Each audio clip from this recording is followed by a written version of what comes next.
Welcome to Blueprint of Life video 3.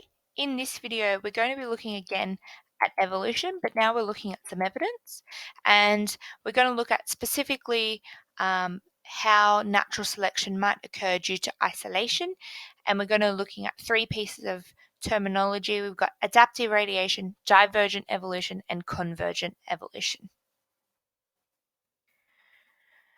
If we think back, we know that Darwin and Wallace proposed this theory of evolution. Now, part of their proposition in terms of this was that isolation might lead to changes in a species. And it might account for how living organisms have become adapted to their surroundings.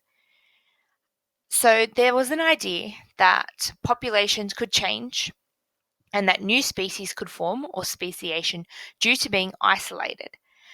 It allows them to become so different from their original population, and because of this, the individuals are no longer able to interbreed and produce fertile offspring.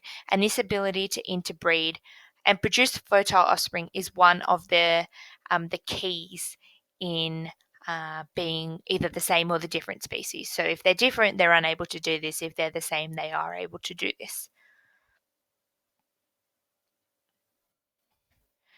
When we see these similarities in species, we can say that they come via one of the two mechanisms. The first is divergent evolution. So in divergent evolution, species were once closely related, and their similarities in their characteristics, so their features, their behavior, could be as a result of diverging from a common ancestor. So they've moved away from that common ancestor and in fact become different. As they move into different habitats, some organisms are then exposed to new or different selective pressures. And this is how evolution by natural selection brings about these changes and differences in species. On the other hand, we have convergent evolution, where we have some species that don't share a common ancestor, but have in fact become more similar.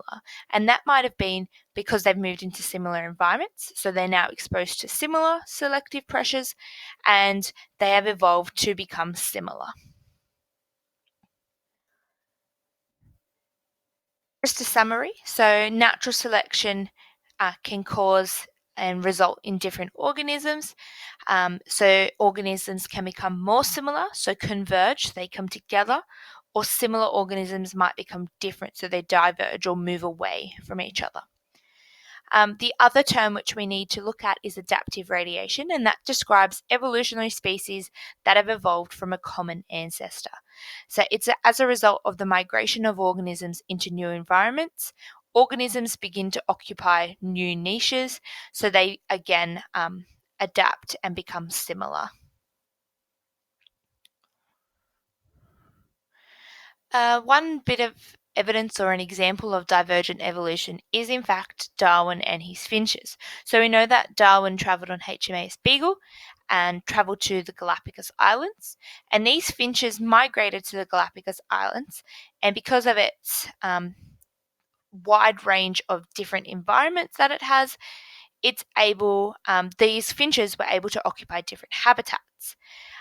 This ability to occupy different habitats caused the group of finches to split into very different and diverse populations, and they've become different from the original population. So this is what we see, is that they were similar and then they've become different because of the selective pressures from their environment. On the other hand here, our convergent evolution example, where we're seeing two organisms becoming similar due to the environment in which they now live in.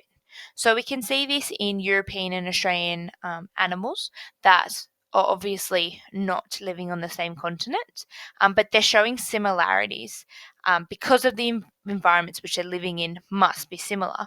So it means that there's similar variations that are favoured by natural selection, which allow them both in their own environments to survive and breed in those conditions, which results in them becoming similar. Thank you for watching video 3. Make sure you tune in for video 4.